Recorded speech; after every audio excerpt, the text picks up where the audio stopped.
L'islam est présenté tour à tour comme religion de résignation, intolérance, violence ou comme religion de paix et de salut.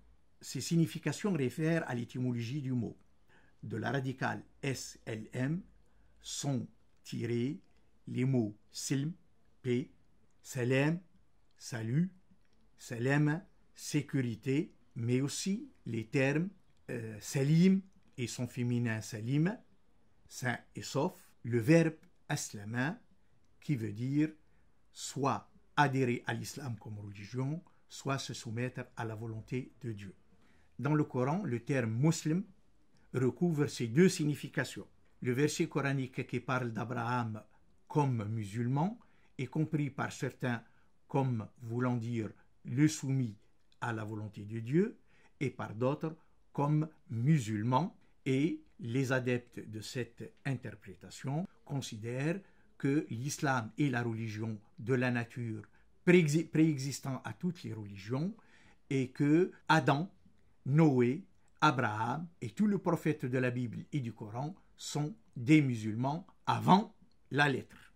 De même, le verset coranique disant que pour Dieu, la religion, c'est l'islam, est compris par certains comme l'unique religion pour Dieu et l'islam, et dans ce sens-là, le djihad doit être mené jusqu'à ce que l'islam devienne la religion de toute l'humanité. Ainsi, pris dans un sens ou dans l'autre, l'islam peut engendrer des formes de religiosité tolérantes ou des formes de religiosité violente. Comme religion, l'islam a donné lieu, depuis le début, à différentes obédiences sunnites, chiites, zaïdites, ismaéliens, ébadites, alevis, pour ne citer que celles qui existent encore. Ces obédiences se sont elles-mêmes divisées en courants et formes de religiosité et de spiritualité individuelle au plus collectif. Les 10 entrées proposées ici ne sont pas exhaustives, mais elles permettent d'ouvrir sur d'autres interrogations. Elles essayent de questionner les notions les plus courantes au sujet de l'islam en précisant leur sens souvent équivoque.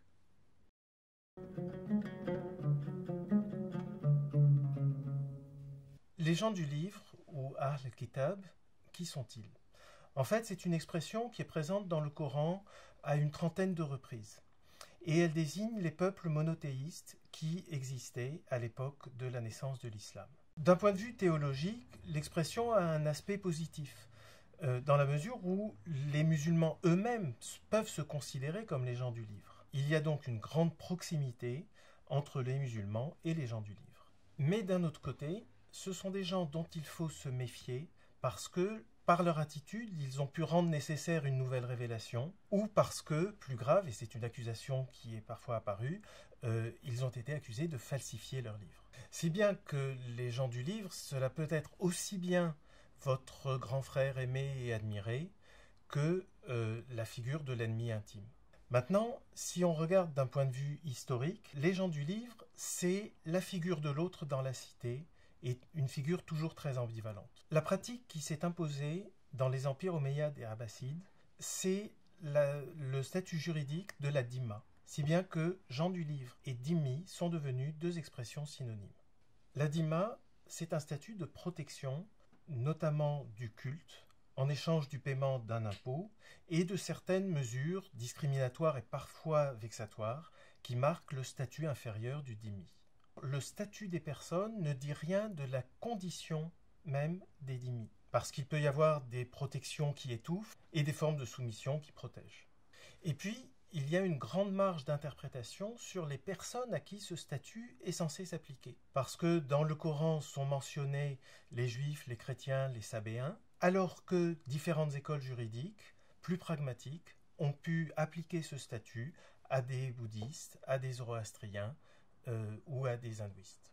Et comme tout texte normatif, il faut vraiment comprendre les différents contextes dans lesquels il a pu être mobilisé, parce qu'il peut y avoir une grande différence entre ce qu'on voudrait qu'il soit et ce qui est effectivement dans les pratiques. Enfin, la dhimma est une notion d'autant plus floue qu'elle a été fortement remise en cause tout au long du XIXe siècle par les notions d'égalité juridique, de citoyenneté ou de nationalité. L'Empire ottoman et à sa suite de nombreux États où l'islam était majoritaire ont aboli la dhimma, mais la référence est restée soit comme une revendication, soit au contraire comme un repoussoir. La notion juridique de dhimma ne doit pas être confondue avec le concept de dhimmitude, qui est un terme de combat qui est apparu dans les années 80, 1980, et qui renvoie à l'idée d'une condition éternelle du minoritaire en terre d'islam. Or, nous le savons, la mobilisation et l'interprétation des textes sont, comme partout ailleurs, intimement liées aux circonstances.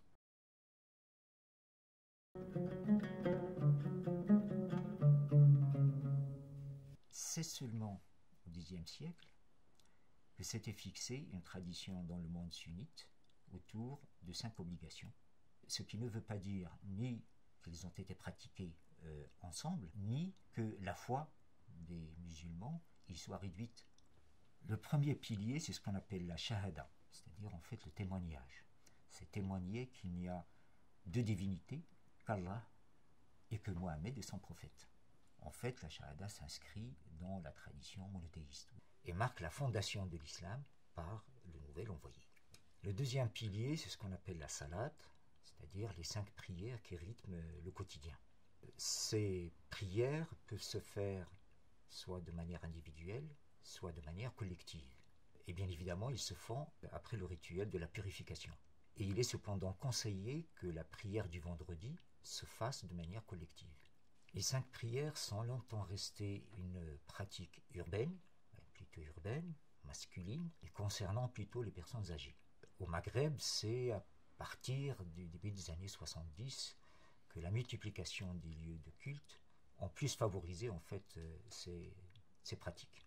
Cependant, d'autres formes de prière existent, notamment celles qui se pratiquent dans les confréries soufis. Donc le troisième pilier, c'est ce qu'on appelle la zakat, terme traduit soit par aumône légale, soit par impôt. Une tradition fixe à 2,5% le prélèvement annuel. Il existe une deuxième forme de zakat, c'est ce qu'on appelle zakat al-fitr, c'est-à-dire zakat de la rupture du jeûne, qui se fait à la fin donc, du mois du ramadan, et qui peut s'opérer soit sous forme d'argent, soit en nature. Donc le quatrième pilier, c'est le sawm, donc le jeûne pendant le mois de Ramadan, qui est un mois du calendrier lunaire et qui se fait du lever au coucher du soleil. Le jeûne était plus ou moins strictement observé, en fait, selon les temps et les lieux, et un certain nombre d'exemptions existent concernant, par exemple, les personnes malades, les personnes âgées, les femmes enceintes, les personnes en voyage. De vifs débats ont émergé ces dernières années autour du Ramadan, en Occident comme en Orient d'ailleurs, et ces débats renvoient au sens qu'on lui attribue. Est-ce que c'est un acte de spiritualité individuelle? Est-ce que c'est un acte de manifestation collective? Voire un signe identitaire d'appartenance. Le 5e pilier, c'est ce qu'on appelle le hajj, c'est-à-dire le pèlerinage. Il est conditionné au moyen effectivement de pouvoir d'abord l'accomplir. Le rituel du hajj, il fait revivre aux musulmans un peu les moments de fondation importants de l'islam. Le hajj est un moment d'affirmation collective et universelle. Et son organisation d'ailleurs est un enjeu géopolitique. Et le fait que les musulmans sont disséminés aujourd'hui sur les 5 continents accroît en fait cet enjeu-là aujourd'hui. Du point de vue historique, l'importance accordée à chacun de ces piliers, tout comme la possibilité d'adapter chacun d'eux à leur temps, est en fait variable selon les sensibilités aussi bien individuelles que collectives.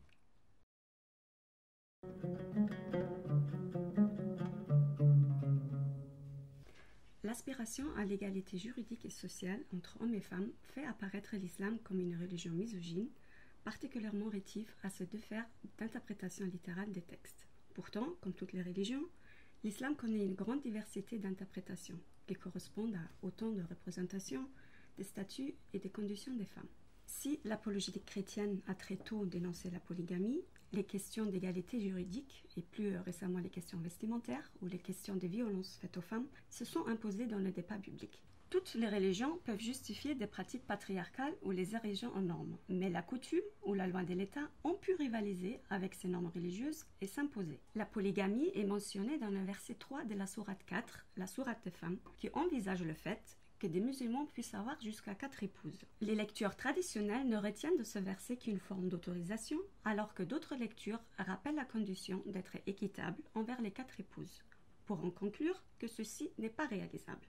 En matière d'héritage, alors que la fille est censée hériter dès la moitié de la part du garçon, il a toujours été possible, par testament ou par la constitution de fondations pieuses, de contourner ces règles. Le droit français ne reconnaît à ses ressortissants ni la polygamie, ni les discriminations en matière d'héritage. Mais ces questions continuent à alimenter les polémiques. Celle du voile, qui a fait éruption en 1989, a conduit à une législation spécifique à la France, qui l'interdit comme tous les signes religieux ostensibles dans l'espace scolaire, et qui proscrit le voile intégral dans l'espace public. Cette pratique vestimentaire est loin de faire l'unanimité parmi les musulmans. Les tenants de cette tradition s'appuient sur certains versets qui ont, eux aussi, donné lieu à des interprétations divergentes. Les uns s'y réfèrent pour pérenniser les discriminations, les autres les relativisent en les considérant comme un reflet du contexte dans lequel l'islam est apparu. Comme dans d'autres religions, les femmes apparaissent comme un enjeu, sinon les otages de cette opposition, entre des lectures sacralisantes et prescriptives d'un côté, et de l'autre des lectures du texte sacré qui l'inscrivent dans l'histoire et laissent de grandes marges d'interprétation.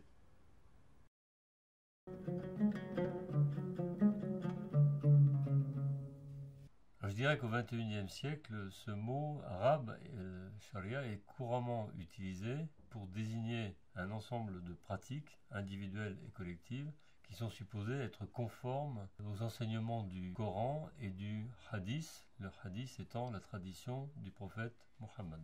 Littéralement, la charia, c'est la voie idéale et unique que tout croyant doit suivre pour gagner son salut. Comme les lois fondamentales des religions juives et chrétiennes, qui sont également désignées en arabe par le terme charia, la loi islamique a subi de nombreuses interprétations et modifications dans le temps et dans l'espace. L'historiographie de l'islam, élaborée dans les universités islamiques et par l'islamologie européenne, nous renseigne sur l'évolution des contenus de la charia. Après les tâtonnements des premières générations, des savants, théologiens et juristes ont fondé des écoles d'interprétation doctrinale qu'on appelle les madhahib, qui ont interprété la charia. Ce savoir, qu'on appelle aussi le fiqh, la jurisprudence, informe les musulmans sur toutes les décisions qu'ils ont à prendre dans leur vie quotidienne et au cours de leur existence. Les normes validées par la charia et appliquées par les cours de justice islamique ont eu tendance à rendre contraignantes un certain nombre de règles. Pour la pratique cultuelle, par exemple la prière ou le jeûne du mois de Ramadan, pour l'éthique des relations sociales, pour le droit pénal, ou encore pour la gouvernance de la famille et, par exemple, la gestion des biens et leur transmission. Bien entendu, la jurisprudence islamique a produit une grande variété de normes en fonction des lieux et des époques. À partir du XVIe siècle, par exemple, l'Empire ottoman a commencé à rationaliser l'application du droit islamique par la codification. Les pouvoirs coloniaux, ensuite, plus tard, à partir du XIXe siècle, ont renforcé cette tendance à la centralisation en inventant, par exemple, dans le cas de la France, en Algérie, un droit musulman codifié, ce qui s'est fait aussi en Inde par les Anglais et en Indonésie par les Hollandais.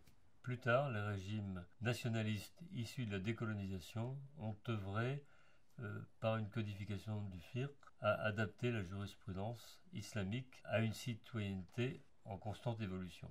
Ce fut le cas notamment pour des pays comme l'Égypte, l'Algérie ou encore la Syrie. Aujourd'hui, la charia est devenue un enjeu politique et symbolique davantage que strictement religieux. Ainsi, beaucoup de gens, par exemple, revendiquent l'application de la charia, alors que dans leur vie quotidienne, ils vivent dans le respect du droit positif du pays où ils se trouvent.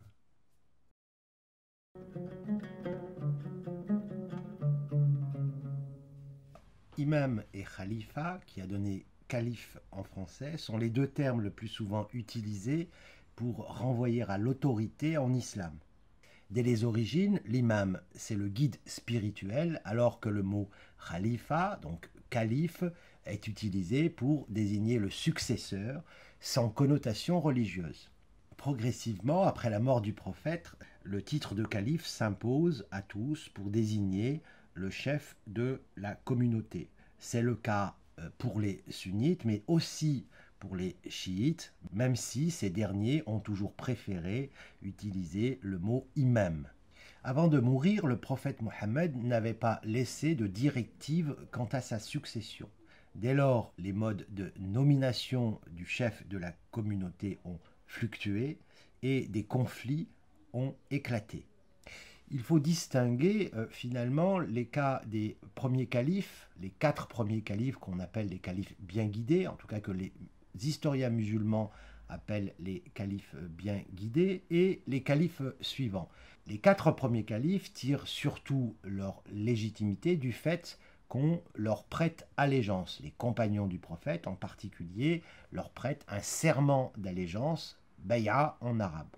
Quant aux califes suivants, ils prennent le pouvoir par la force et créent des dynasties califales. La première de ces dynasties est la dynastie omeyyade, à laquelle succède, à partir de 750, la dynastie abbasside. D'autres dynasties créent des califats concurrents au Xe siècle. Le califat omeyyade d'Espagne règne de 929 à 1031. Ce califat est sunnite, alors qu'un autre califat émerge aussi, le califat fatimide, chiite, qui est maître de l'Ifriqiya, de l'Égypte et d'une grande partie de la Syrie jusqu'en 1171. En 1258, les Mongols prennent Bagdad, la capitale du califat abbasside. Le califat est transféré au Caire, mais désormais, le calife n'a plus qu'un rôle symbolique. Cependant, la notion de califat ne disparaît pas et elle continue à subsister chez les Ottomans qui la réactivent, en particulier à la fin du XIXe siècle, lorsque le sultan ottoman s'autoproclame le défenseur de tous les musulmans, notamment de ceux qui vivent sous domination européenne.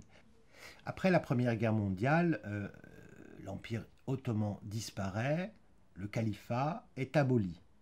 Certains intellectuels et des hommes politiques réagissent. Parmi eux, des intellectuels vont même jusqu'à réclamer la réactivation, la renaissance du califat. D'autres, au contraire, sont plus réticents et expliquent que de toute façon, le califat n'est qu'une institution temporelle. En d'autres termes, les musulmans peuvent vivre sous n'importe quel régime politique. Après la Seconde Guerre mondiale, l'idée de réunir l'ensemble des musulmans derrière un chef suprême tombe en désuétude, même si certains tenants de l'islamisme politique tentent ponctuellement de lui redonner vie. Il faut attendre le début du XXIe siècle pour qu'en juin 2014, à Mossoul, un groupe terroriste qui se réfère à un âge d'or totalement mythique et qui ne trouve pas de réel écho au sein des sociétés musulmanes, eh bien que ce groupe annonce la restauration du califat.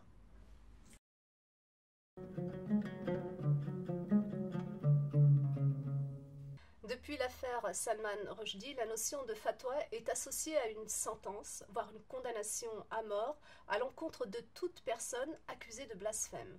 Mais en fait, le terme fatwa désigne un avis donné par une personne au fait des normes religieuses et qui répond aux questions de musulmans dans leur pratique, dans leur quotidien, ou qui affrontent une nouvelle situation, comme par exemple en Afrique du Sud, dans le Transvaal.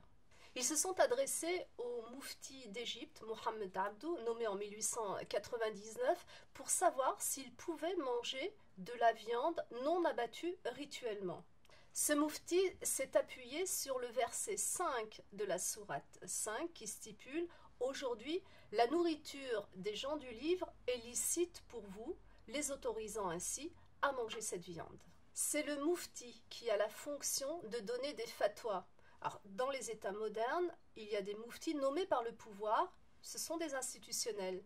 Mais il y a aussi des religieux qui sont sollicités par des personnes et qui, à ce titre-là, font des fatwas.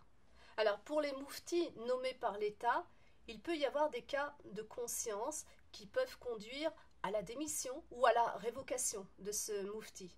Alors évidemment, d'un moufti à l'autre, les fatwas peuvent être contradictoires.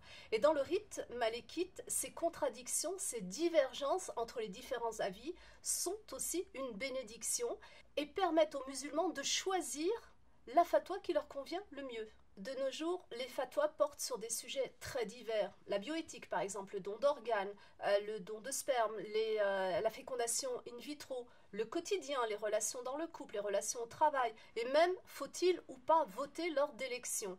On peut demander des fatwas par téléphone, par email, sur des forums de discussion, des sites internet y sont consacrés, tout comme des émissions radio. Les fatwas sont devenus un commerce florissant, notamment sur internet. C'est aussi sur la toile que certains appels au meurtre sont présentés sous forme de fatwa. Là, il s'agit plus d'une posture que d'une réponse à une question donnée.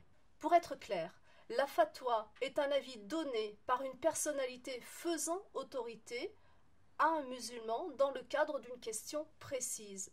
Elle n'engage que celui qui la donne et celui qui choisit de l'adopter. Cet avis n'a pas de caractère obligatoire, ce n'est pas une sentence, il n'a pas force de loi, sauf si le politique décide de s'en emparer et de l'intégrer dans un code de jurisprudence.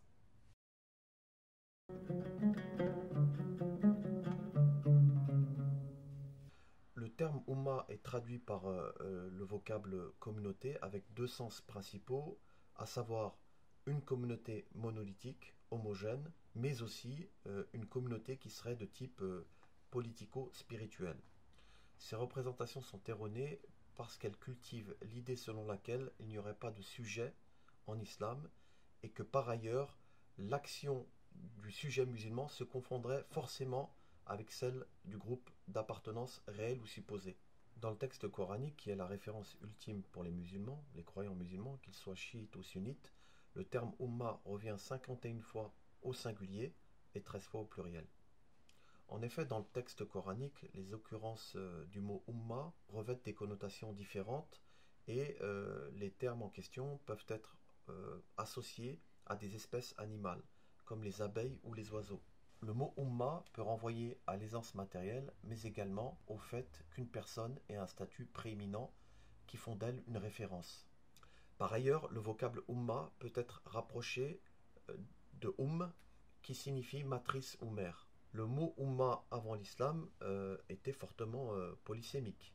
Il pouvait renvoyer à tradition, situation ou direction. Il est indispensable de situer le vocable et le sens du vocable Ummah entre 622 et 632 parce qu'il désignait à ce moment-là une communauté supratribale pluriconfessionnelle. Et dans la charte de Médine, qui a été contractée dans cette période, on pouvait appartenir à la communauté en question sans être forcément musulman. Aujourd'hui comme par le passé, le terme Ummah reste éminemment polysémique. Il renvoie notamment chez Louis Massignon à la volonté de vivre ensemble. Cependant, il ne faut pas nier la dimension religieuse que peut revêtir le vocable Ummah, puisqu'il renvoie, ou il peut renvoyer, aux grandes traditions religieuses, à l'instar de la Ummah chrétienne ou de la Ummah juive. En plus de la connotation religieuse du terme Ummah, le vocable en question peut également renvoyer à une dimension politique, en ce sens qu'il désigne parfois la nation. Par exemple, la nation arabe ou les Nations unies. Pourtant, il se trouve aujourd'hui des intellectuels musulmans ou non, ainsi que des activistes musulmans, islamistes en l'occurrence, qui ont tendance à réduire la Oumma à sa seule dimension religieuse. Ils font de la Oumma la seule communauté musulmane unique, indivisible et universelle. Ainsi, vous aurez compris qu'il s'agit là d'une confiscation de la notion.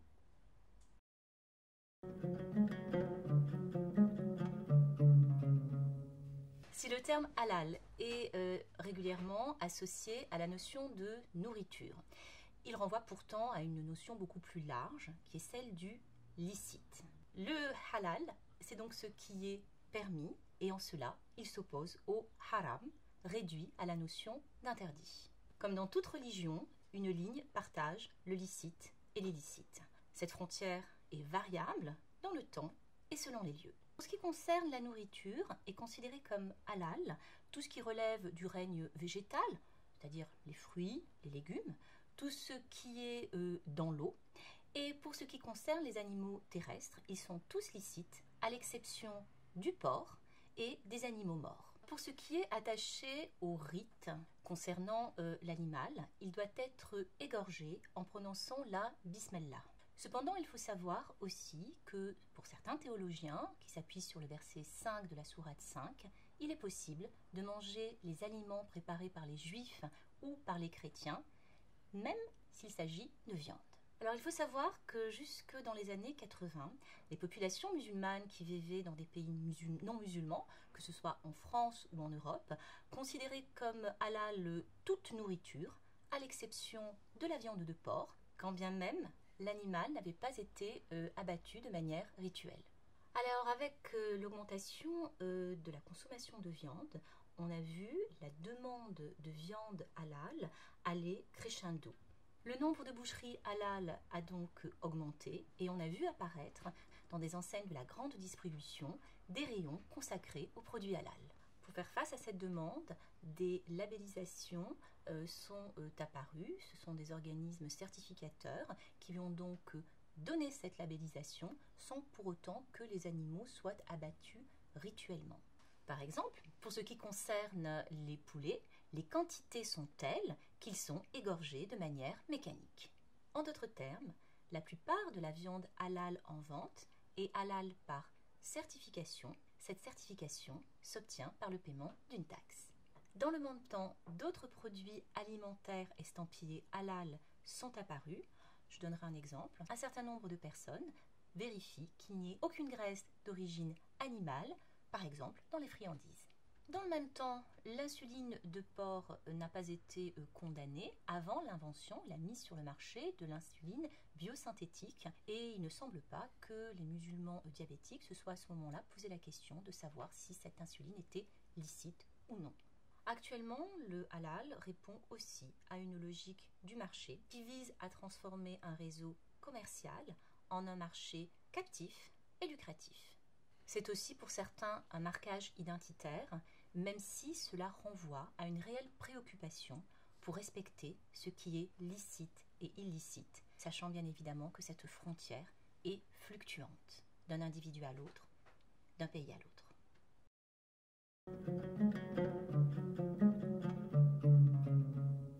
La notion de djihad désigne essentiellement aujourd'hui une lutte armée au nom de l'islam. Et effectivement, la racine renvoie à ces notions de lutte, de combat, d'effort. Cette notion a aussi servi à traduire une nouvelle vision de la vie pour les croyants, au nom de laquelle il faut être actif. Et en ce sens, le djihad, c'est le zèle par opposition à l'indolence ou à la paresse. La deuxième signification renvoie à l'idée de lutte, mais il s'agit cette fois d'une lutte contre les passions de l'âme, ce que le prophète, une tradition religieuse attribuée au prophète, a désigné comme le grand djihad par rapport au petit djihad qui serait le djihad armé. Et on voit que cette idée de combat spirituel rejoint au fond la thématique universelle du contrôle de soi. En réalité, le terme a surtout été utilisé par les juristes et les penseurs de la guerre comme un synonyme de harb, la guerre. Le texte coranique utilise en effet le terme djihad avec celui de qital, qui désigne la bataille, pour désigner les batailles livrées par les premiers guerriers musulmans. Certes, la plupart des juristes classiques admettent que le djihad est un moyen de rallier des polythéistes à l'islam.